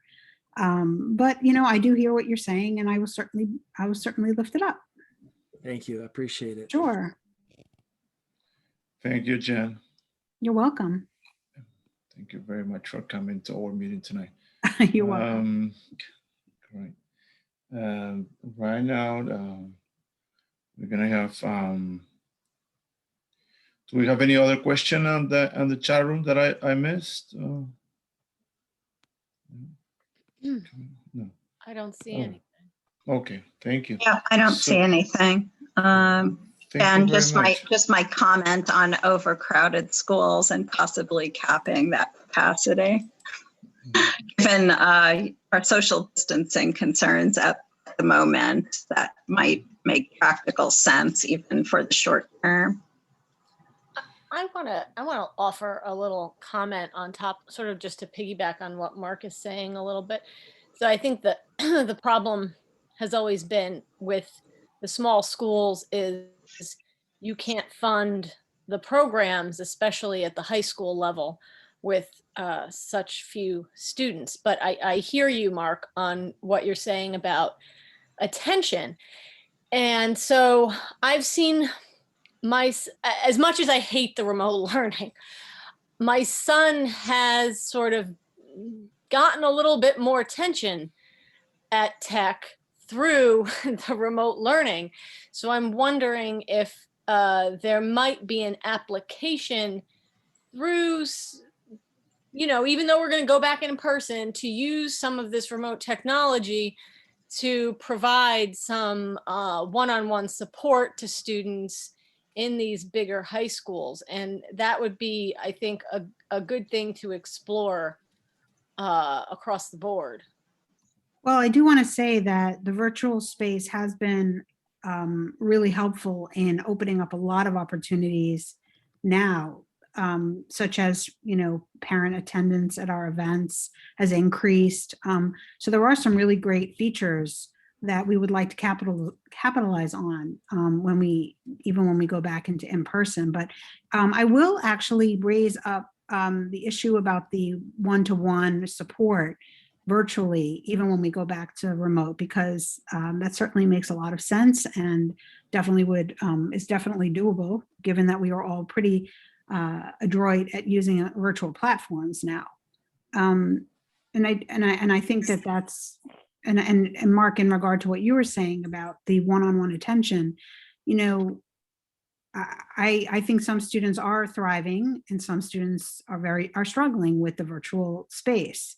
And we've been doing what we can to work with teachers on crafting experiences that are inclusive and make students' voices heard. So I'm glad to hear that he's doing well in that capacity. And that's good. That's a good sort of prototype to just kind of expand on, to say, what can we do to support, our teachers to really create that, to continue to sort of replicate that experience for students. Because there's definitely, an equity issue when some students feel like they're getting that and some students are not. And we do want to make sure that everybody's needs are met. And I spend a lot of time, working with teachers on creating, more engaging classrooms. But, it's an ongoing process. And just so you know, this is definitely on our radar. It's more than just on our radar. It is our mission, actually, to make students feel welcome and accommodated in the virtual space. So I appreciate your commentary on that. Mark, even if I can add something, when we meet with Karen Watts in the morning, and we do frequently as all the superintendents in Brooklyn North, Karen, who really focuses well on high schools, and Jen will tell you, and Greg, that she is a big believer in this idea of using technology to bring additional supports for kids and additional resources for schools into the high schools. And again, for kids like yours, who's doing very well, and one of the people on my team, her son is doing extremely well in high school in the remote setting. One of my grandsons is doing very well. One of my grandsons is doing terribly. So I think that this is something that is here to stay, and I think that we're going to figure out how to use it as a wonderful opportunity for some kids. My other point was just that the diversity of offerings in our footprint is so limited, given the diversity of offerings of middle schools that you've achieved under your watch, Anita. We went from the big three to really middle schools across the board that are excellent. I think we need to have a transformation like that at the high school level, because when 7th and 8th graders look up, the pathways to kind of have the same experience that they've experienced is limited in our footprint. They have to travel around you know, it's a tragedy that we have students that have to go into Manhattan to get the same experience that they should be having, you know, to be able to walk to some of these empty buildings we have, or the buildings that we're splitting 4 ways. You know, like it's, you know, there some thought should be thought about that as a pipeline, because our parents in the D15 have tremendous menu of options across the district in reasonable distance. But when you start to get to the high school level, the options aren't as palatable, and they're very tough. And then we do drive, you know, we have charters in our district that are, you know, have serious waiting lists because people are seeking that continued experience that they're seeing in other places. And we're seeing it at we can't lose that battle. So I think I think it's great to hear, Jennifer, that you're thinking about those things and you're learning from this experience. But I do fret that we have, you know, like if Brooklyn Tech and Millennium and these giant schools are the outcome we want, but where is the 200 person school? Where is the 400 person school? Where are those other schools that you know that are walkable in these different places, and where are we making space for those? And being creative about those spaces, and particularly with the philosophy of those schools. And just kudos again, Anita. This is, again, I just think you've done that at the middle school level with your hirings of your principals, the diversity of curriculum. You know, if you want, you can get tough love in some schools, you can get a progressive education in other. Our middle schools are a model for other places in my mind as a former teacher, because as a parent, I can choose such an unbelievable array of things. Our high school should be the same way. And you know, I can tell you, I put one high school on the list for my kid that's in this footprint out of 12 that I had to list. That's sad. You know, that shouldn't be the case, that I have to, you know, the school that I'm going to pick, and it, well, you know, like there aren't, you know, that should be the #1 school on these lists that they're forced to make.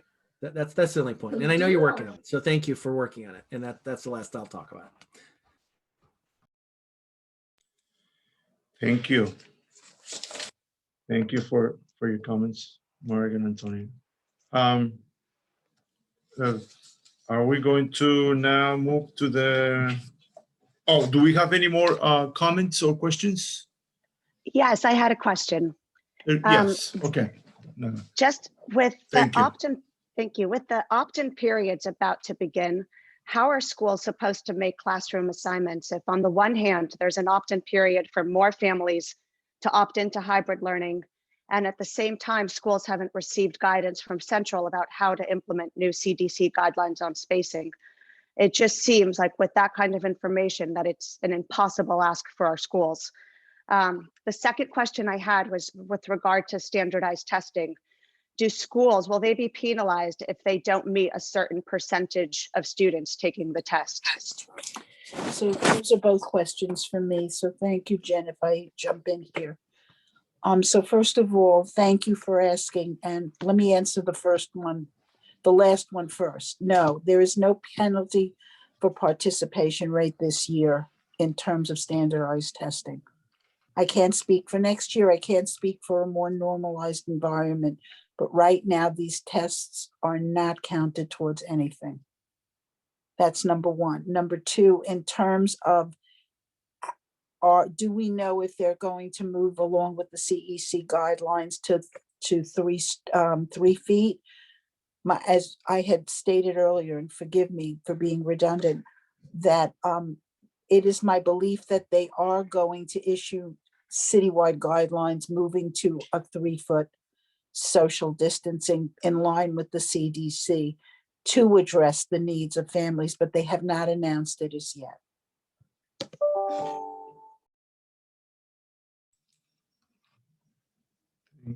Thank you, Anita.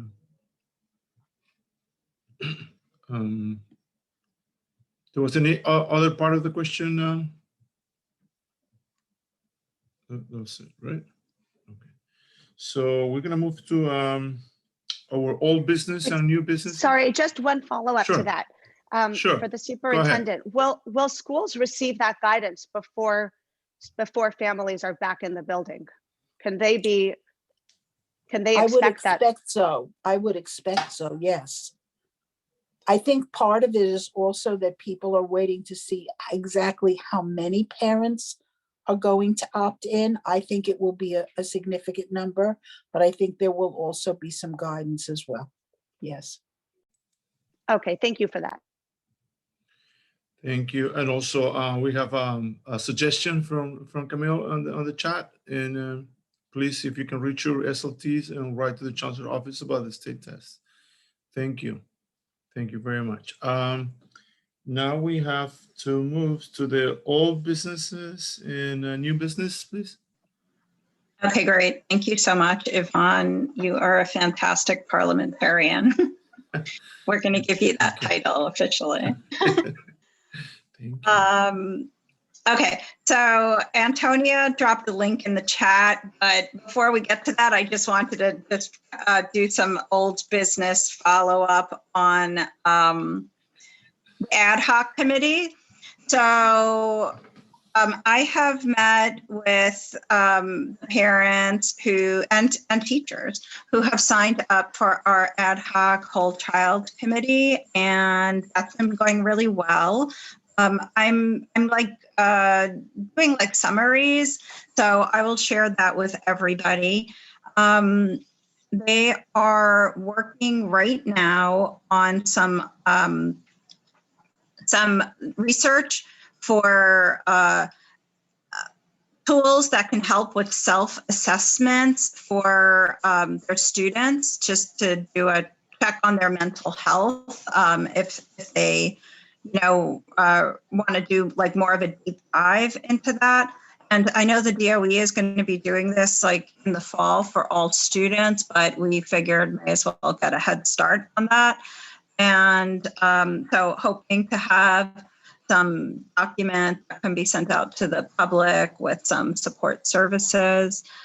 Tia had been talking to the group that was interested in the financial inequities, but many of them wanted to jump on the whole child committee, and that started getting kind of larger than I was thinking I could handle. So so I think that we're just going to only move forward with one committee right now. So that's it. We've been meeting on Friday afternoons for 45 minutes. Excellent. Thank you. Thank you, Camille. Anybody else have any old business they want to discuss? All right. Any new business? So the new business, we had been contacted by the president of CEC 14 to sign on to this letter of support, which is in the chat. New Yorkers stand against anti-Asian violence and white supremacy. So we had shared that link with the CEC members previously and just wanted to get feedback on if you'd like to sign on to that as a council. And I'll just read a small chunk of what the letter says. This is a moment when we see things like the model minority myth, perpetual foreigner, and other harmful stereotypes of Asian people for what they truly are.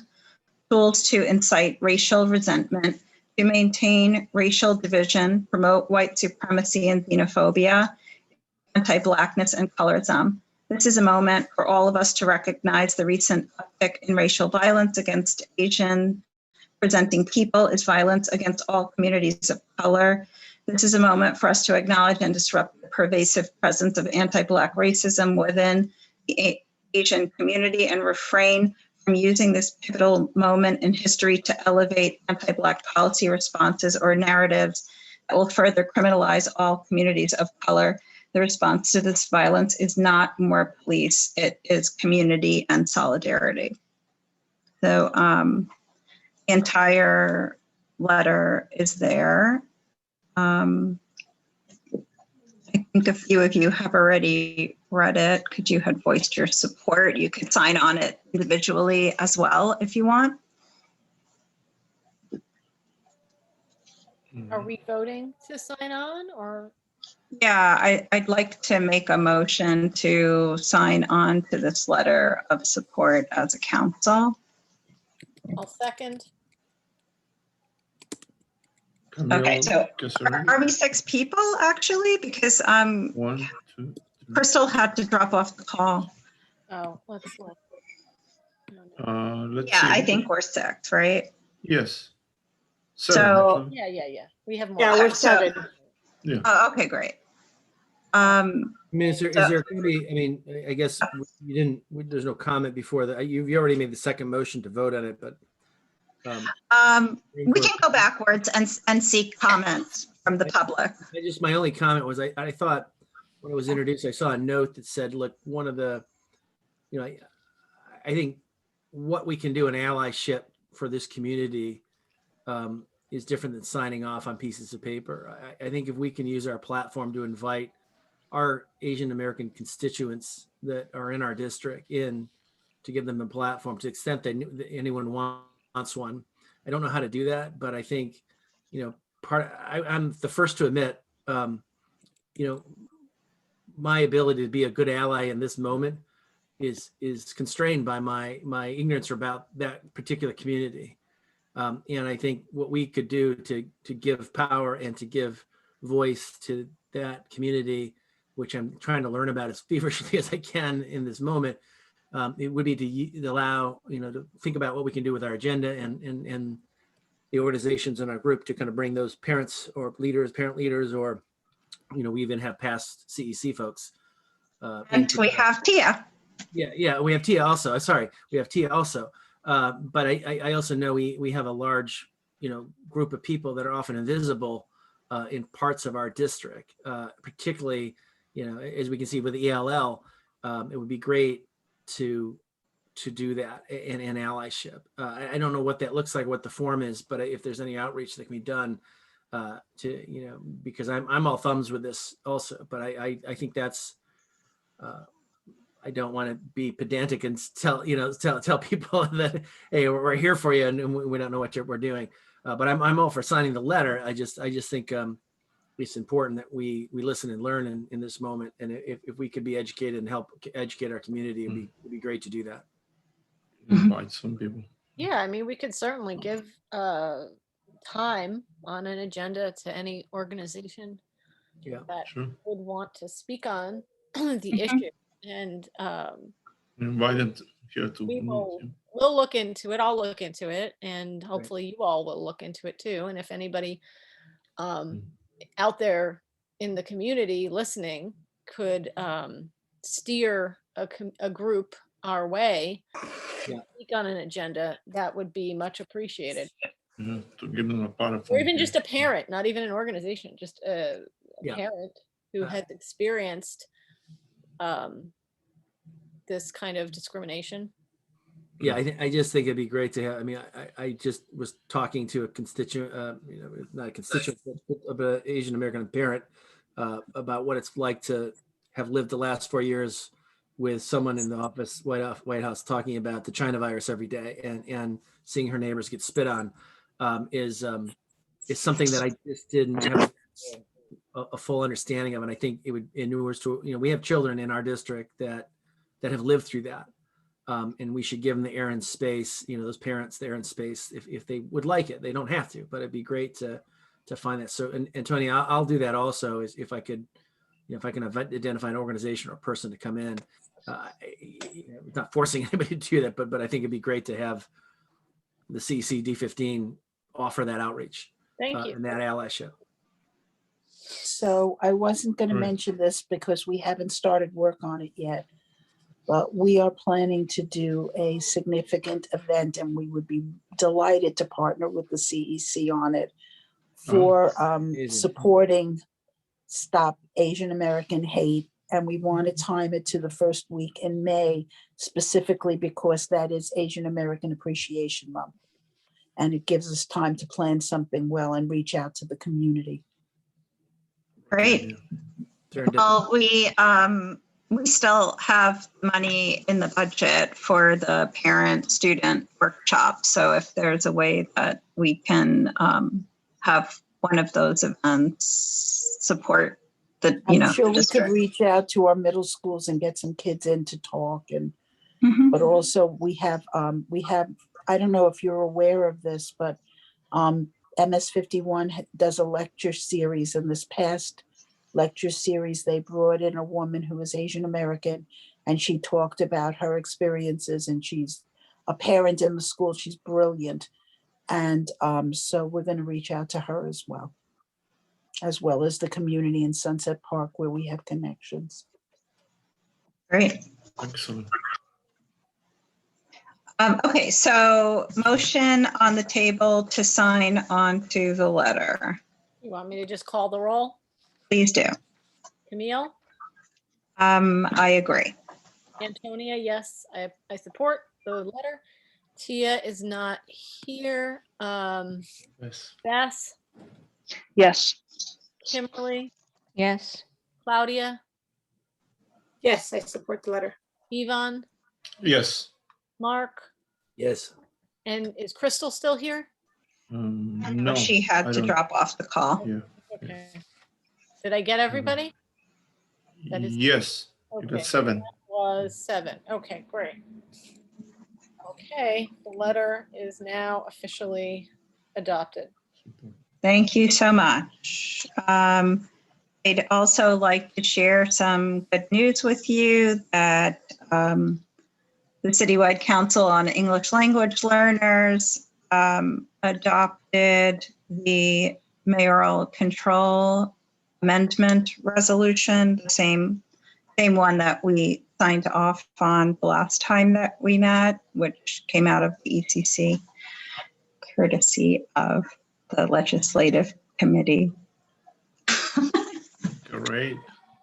So, that's really good news. And Antonia is doing fantastic work meeting with the legislature about trying to hold back the charter cap and to create more accountability for charter schools. Thank you. Thank you. Thank you. Anybody else have any new business that they want to share? No?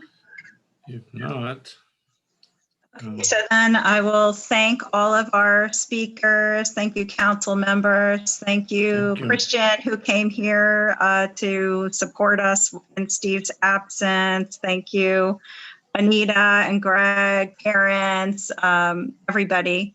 Thank you so much for being here. And I see Lara there too. Thank you for your support and Brad's support with the funding amnesty. Have a wonderful evening, everybody. I will call the meeting to adjourn at 8:47. all right. Thank Thanks, you. Have a everyone. good night. Have a good Good night. night. Have a good night, everybody. Take care.